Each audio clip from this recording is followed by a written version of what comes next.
Hai geng, welcome back to my channel. Kali ini kita kembali ke kerajaan Nan Sarunai geng. Yang kemarin sempat kita singgung ada ungkapan Jawa yang mengatakan bahwa Ake Sandaya. Nah kali ini kita akan ke Nan Sarunai terkait dengan keruntuhannya geng. Yang diinvasi oleh kerajaan Majapahit.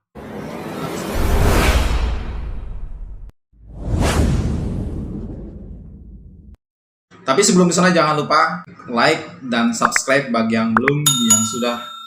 Terima kasih banyak. Karena begitu mahsurnya berita yang terdengar oleh kerajaan Majapahit yang tentang kemakmuran Nan Sarunai dari para pedagang-pedagang yang jauh yang kemudian berlabuh di Jawa, maka geng, Laksamana Nala, ini laksamana terbesar kerajaan Majapahit ini merasa penasaran. Kenapa? Begitu besar keinginannya kemudian untuk tahu dan melihat langsung, maka kemudian dia mencoba datang ke kerajaan Nan Sarunai dengan pura-pura menyamar sebagai seorang nahkoda, kapal dagang. Nah, seperti apa perjalanan penyamaran Laksamana Nala ini, geng? Langsung saja kita cekidot.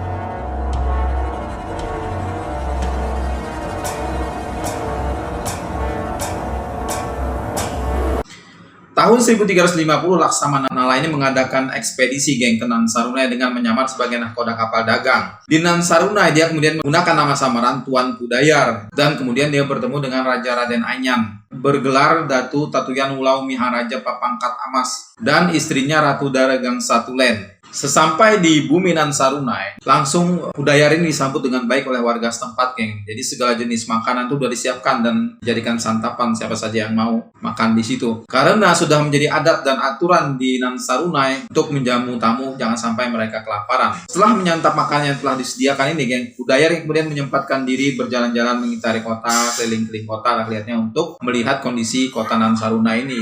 Dan sungguh terpana, geng, karena dia melihat keadaan pemukiman penduduk itu sangat indah. Dia melihat rumah besar, tinggi dan panjang dengan tiang-tiang yang terlihat seperti sebuah besi padat hitam yang tegak, kokoh, menopang beban di atasnya. Ini rumah betang lah ini ya, karena bangunan dari ulin. Rumah tinggi dan panjang. Ketinggiannya mencapai 3 hingga 4 hasta. Jadi kagum lah geng kemudian Pudayar ini melihat apa yang ada di dalamnya. Ternyata geng, apa yang diceritakan oleh orang itu memang tidak salah. Begitu banyak barang-barang yang terbuat dari emas murni di dalam ini. Serta batu-batuan alam yang berwarna-warni, jadi mengeluarkan kilatan cahaya indah ketika dilihatnya. Yang sangat dikagumi oleh Laksamana Nala ini geng adalah Soko Guru atau tiang utama balai adat itu besar dan juga terbuat seluruh itu dari emas murni ya. Kemudian di atasnya itu ada motif ukiran patung manusia. Jadi geng, Pudayar kemudian mohon diri untuk pergi dan kembali ke kapal dagangnya setelah melihat keindahan negeri Nan Sarunai ini. Jadi geng, dengan penuh keheranan atas apa yang disampaikan oleh Amah Jarang karena kebudayaannya sangat jauh sekali perbedaannya dengan kebudayaan mereka di Majapahit. Namun di samping itu dia juga merasa senang geng, karena segala kemakmuran yang ada di sini itu ternyata tidak memiliki penjaga yang menurut dia masih lemah lah, kurang kuat. Sehingga yang ada di pikiran Pudayar ini alias Laksamana Nala, dia bisa menguasai dengan mudah Nan Sarunai ini suatu saat. Nah geng, setelah beberapa lama Pudayar berada di bumi Nan Sarunai, maka saatnya ia kembali ke kerajaan Majapahit dan melaporkan apa yang dilihatnya ini kepada Patih Gajah Mada,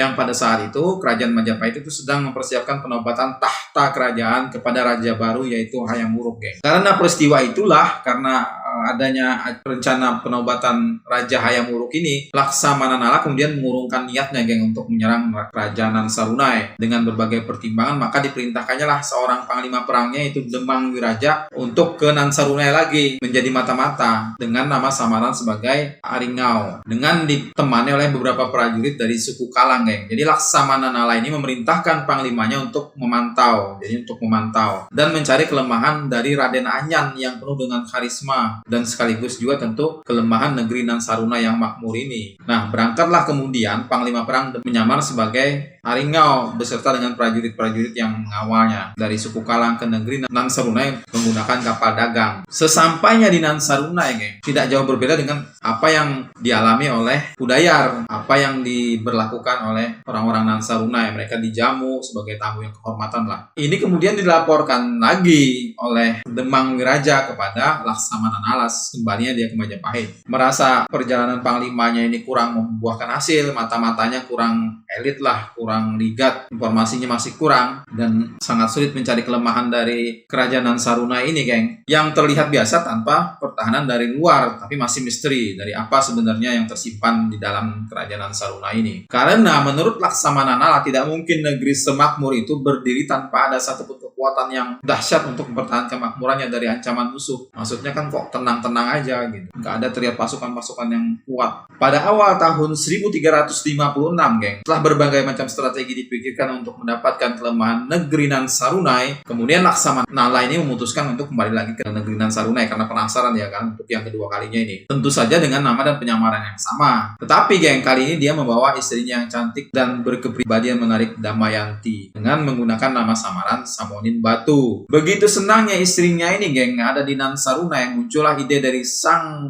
Tuan Pudayar ini alias Laksamana Nala. Jadi kemudian dia berpikiran untuk meninggalkan istrinya di situ sebagai mata-mata untuk mengetahui kelemahnya kerajaan Nansaruna ini. Jadi perlu waktu yang lama dan harus bisa membaur dengan masyarakat situ dan dengan tentu saja dengan orang kerajaan Nansarunai, agar apa yang terlihat bisa mereka ajarkan dan apa yang tersembunyi bisa mereka tunjukkan. Akhirnya Laksamana Nala ini minta istrinya Samonin Batu untuk tinggal di negeri ini, diam di situ. Karena Laksamana Nala ini juga yang alias Pudayar ini harus memperkuat juga pertahanan armada lautnya di kerajaan Majapahit. Dan kemudian kembalilah Laksamana Nala ke Pulau Jawa dengan meninggalkan istrinya Samonin Batu tadi alias Damayanti. Nah, geng, Samonin Batu yang telah tinggal dan menjadi penduduk dari Nansarunai ini, konon pada saat kemarau yang panjang, geng, sungai mulai surut, kemudian jarak air dari daratan terlalu jauh sehingga menyulitkan warga untuk melakukan kegiatan sehari-hari di sungai. Nah, untungnya itu masih ada sumur yang memiliki air yang bening, geng, dan bersih, tak dingin juga, sehingga memberikan kenyamanan terutama bila terik panas matahari melanda, jadi bisa ke situ mandi-mandi. Damayanti alias Samonin Batu ini setiap hari selalu datang ke sumur itu, geng, untuk membersihkan diri atau mandilah. Jadi pada suatu sore tibalah waktunya dia mandi. Tanpa sengaja, geng, ada Raden Anyan juga ke situ turun untuk mandi. Jadi karena merasa malu, Samonin Batu ini kemudian mengurungkan niatnya untuk mandi dan membalikan badan mau pulang ke rumah ceritanya. Tapi kemudian dia dihalangi oleh Raden Anyan. Dia meminta agar jangan merasa malu karena menurut Raden Anyan pantang bila kita sudah ingin melakukan sesuatu itu kemudian membatalkannya. Mendengar hal inilah kemudian Samonin Batu mengiyakan dan langsung melakukan kegiatannya untuk mandi. Sadar bahwa Samonin Batu ini malu, maka Raden Anyan mengalah, maksudnya memberikan kesempatan untuk Damayanti alias Samonin Batu ini mandi lebih dulu. Kejadian ini berulang terus, geng, karena terlalu sering.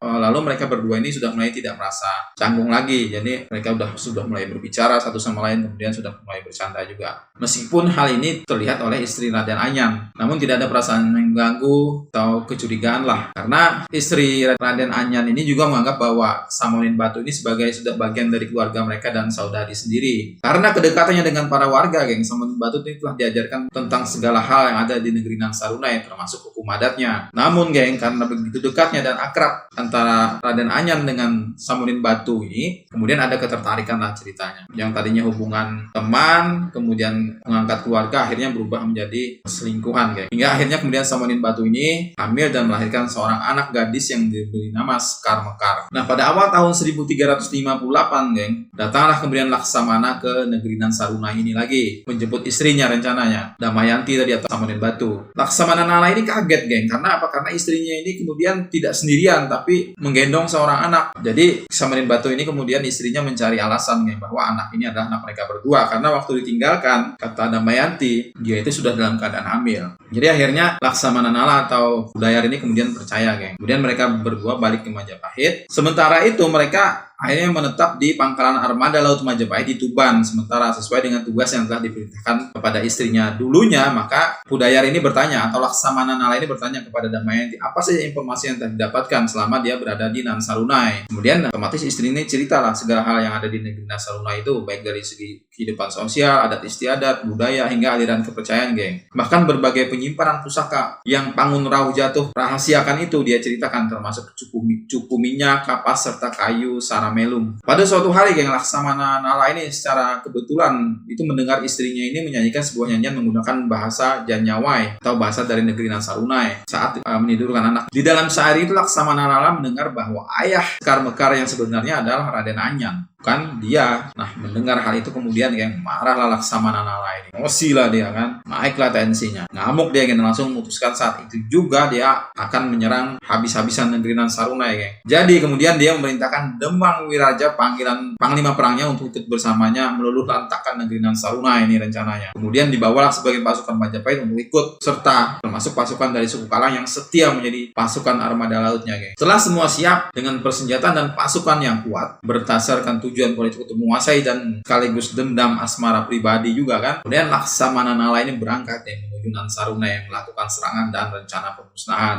Pada bulan April tahun 1358 datanglah prajurit-prajurit Majapahit ini di bawah pimpinan Laksamana Nala dan Demang Wiraja tadi menyerang Nansaruna. Jadi mereka meluluh lantakkan Nansaruna lah. Walaupun mereka mendapat perlawanan gigih dari prajurit-prajurit Nansaruna yang memang tidak terlalu terlatih, hanya Majapahit bisa menguasai geng. Menurut cerita Ratu Dara Gang Satulen ini bersembunyi geng, istri dari Raden Anyan tadi itu bersembunyi di pelepah kelapa gading bersenjata pisau dari besi kuning geng, bernama Lading Lansar Kuning. Jadi ia banyak menimbulkan korban juga dari pihak Majapahit sebelum dia sendiri gugur. Raden Anyan yang dalam keadaan terdesak itu disembunyikan oleh para patih dan Uya itu ke dalam sebuah sumur tua geng, yang sudah tidak berair lagi. Jadi di atas kepala Raja Raden Anyan ini ditutup dengan 9 buah gong besar, kemudian dirapikan dengan tanah dan rumputan agar tidak mudah diketahui oleh musuh, agar sulit ditemukan maksud. Jadi geng, keadaan sudah bisa dikuasai oleh pihak Majapahit. Jadi Laksamana Nala ini memerintahkan Demang Wiraja mencari Raden Anyan tadi, Raja Nansaruna itu hidup atau mati. Atas petunjuk prajurit-prajurit suku Kalang yang terkenal mempunyai indera yang tajam geng, tempat persembunyian Raja Raden Anyan ini dapat terlacak di dalam sumur tadi. Akhirnya kemudian Raden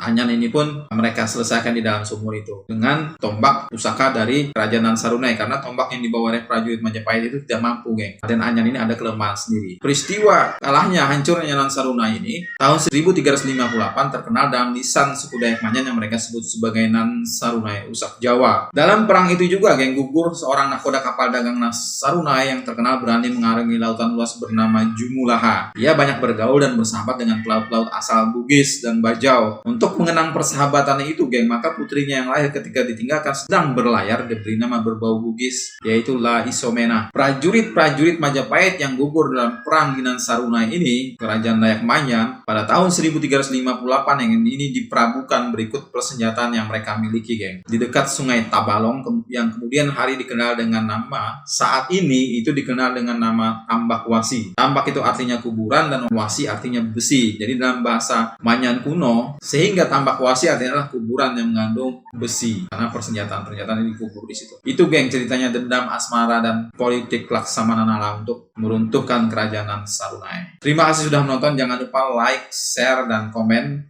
Silakan. Kita akan berjumpa lagi di video berikutnya.